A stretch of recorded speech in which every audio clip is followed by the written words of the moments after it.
Muy buenos días, amada Iglesia Hispana Antioquía. Bienvenidos al devocional de hoy. Hoy es el día miércoles 28 de mayo y vamos a ver la palabra de Dios en el libro de Números capítulo 30, versículos 1 al 16 con el título Llamados a reflejar al Dios fiel que cumple sus votos. Vamos a ver la palabra empezando en el versículo 1. Dice la palabra de Dios así. Habló Moisés a los príncipes de las tribus de los hijos de Israel, diciendo: Esto es lo que Jehová ha mandado. Cuando alguno hiciere voto a Jehová, o hiciere juramento ligando su alma con obligación, no quebrantará su palabra, hará conforme a todo lo que salió de su boca. Porque este es el punto principal, hermanos, del pasaje de hoy. Cualquier voto o juramento que hagamos nosotros debemos de cumplir con el voto, con la promesa que hemos hecho. Hará conforme a todo lo que salió de su boca. No importa que si para cumplir las condiciones del voto o del juramento uno tenga que perder. Lo que pasa muchas veces, ¿verdad, hermanos? Cuando nosotros hacemos nuestros votos, decimos que sí, pero queremos cumplir solamente cuando nos conviene. Si hago un voto, que por ejemplo, qué sé yo, en la Biblia, por ejemplo, Ana hace un voto a Dios, un juramento con Dios: si tú me das un hijo, te lo entregaré a ti, oh Dios, te servirá todos los días de su vida.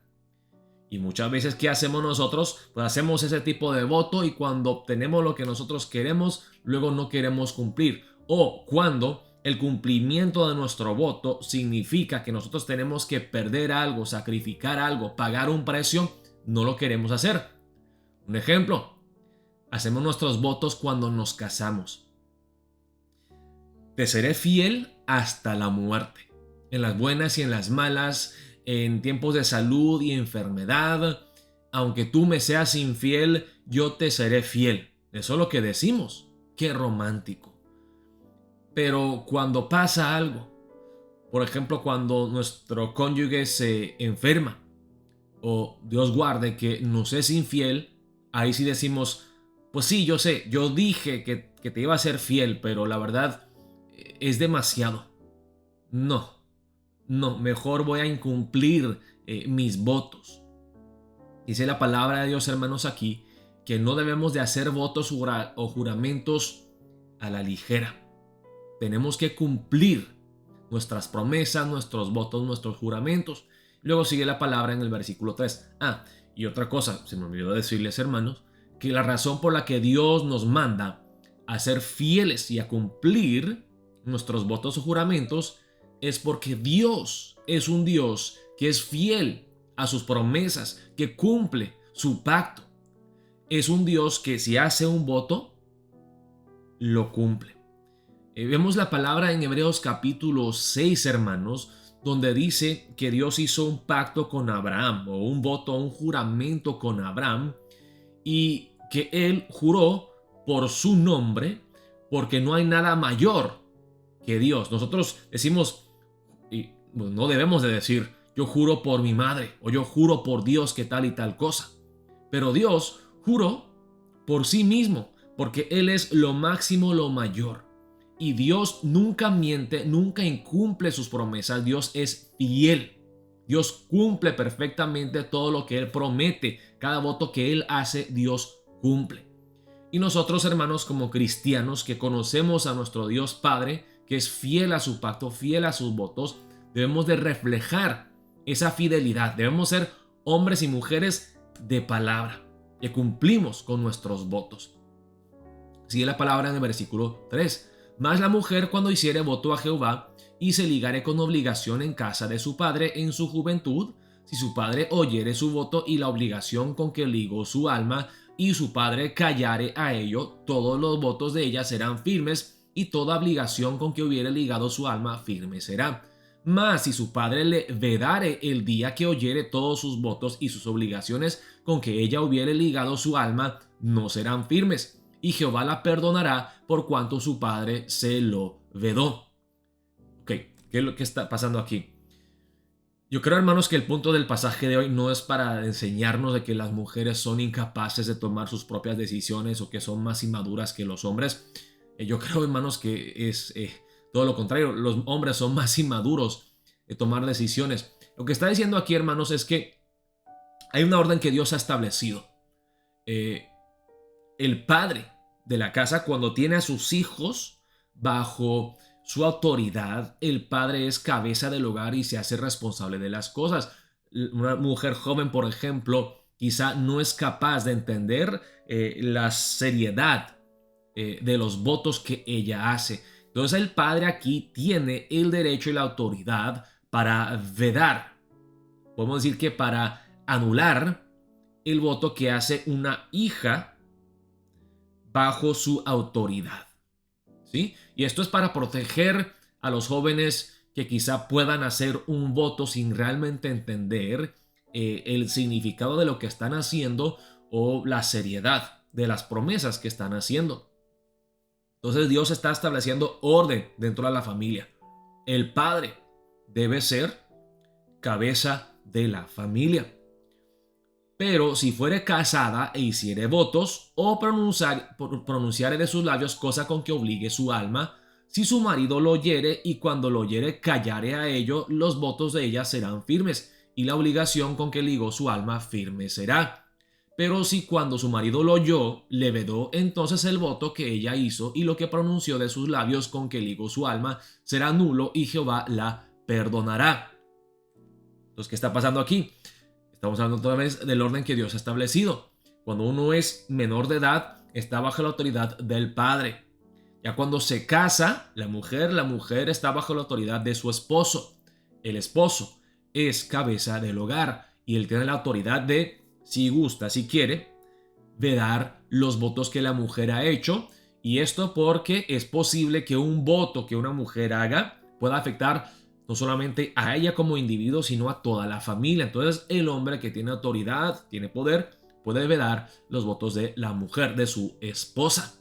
Pero luego dice en el versículo 9, pero todo voto de viuda o repudiada, o sea, de viuda o divorciada, con que ligare su alma será firme. Pero la mujer que no está bajo la autoridad de su padre o bajo la autoridad de su esposo, ella tiene que cumplir todos los votos que ella hace. Ella entonces digamos que tiene como si fuera la autoridad de un hombre, porque no está bajo la autoridad de su esposo o de su padre. ¿Sí? Y si hubiera hecho voto en casa de su marido y hubiera ligado su alma con obligación de juramento, si su marido oyó y cayó a ello y no le vedó, entonces todos sus votos serán firmes y toda obligación con que hubiera ligado su alma firme será. Mas si su marido los anuló el día que los oyó, todo lo que salió de sus labios cuanto a sus votos y cuanto a la obligación de su alma será nulo. Su marido los anuló y Jehová la perdonará. Todo voto y todo juramento obligándose a afligir el alma, su marido lo confirmará o su marido lo anulará. Pero si su marido callare a ello de día en día, entonces confirmó todos sus votos y todas las obligaciones que están sobre ella, los confirmó por cuanto cayó a ello el día que lo oyó. Mas si los anulare después de haberlos oído, entonces él llevará el pecado de ella. Entonces el marido tiene la responsabilidad, justo cuando sabe del voto de su esposa, de anular ese voto, de vedar ese voto. Si luego sabe del voto, pero no lo anula, no lo cancela, y luego él tiene que pagar el precio por el voto que hizo su esposa, entonces él pagará el precio, él cumplirá el voto. Estas son las ordenanzas que Jehová mandó a Moisés entre el varón y su mujer y entre el padre y su hija durante su juventud en casa de su padre. Hermanos, la pregunta que muchos pueden hacer es, pastor, entonces, ¿por qué no se habla de los votos que hace un hombre, un varón menor de edad? ¿Por qué solamente de las mujeres? El punto, hermanos, va más allá de los votos de una mujer o de un hombre. Lo que Dios nos está enseñando, hermanos, en el pasaje de hoy es lo siguiente. Que nosotros no, el pueblo de Israel es como esta hija o es como esta esposa. Y Dios es como el padre o el esposo, de que la mujer puede tomar decisiones imprudentes y hacer votos sin pensar las cosas, pero que en fin el que se hace cargo, el que se hace responsable por estos votos es el padre o es el esposo. Y estamos hablando, hermanos, pues Dios les quiere enseñar al pueblo de Israel que ellos son como esta joven inmadura que ha hecho votos, que se ha entregado a los dioses falsos de los pueblos gentiles, y Dios es el que anula ese voto, el que paga el precio por la infidelidad del pueblo de Israel. Ese es el punto mayor del pasaje de hoy. Que Jesús, podemos decir, es nuestro esposo, el que paga el precio por todos los votos imprudentes que nosotros hemos hecho en ignorancia, en nuestro pecado. Jesús se hace responsable y Él paga el precio por nuestra incredulidad, por nuestra idolatría, por nuestros pecados. Él se hace responsable. Él nos cubre como cabeza nuestra de la iglesia, como un esposo, como un padre. Protege a su hija de votos imprudentes.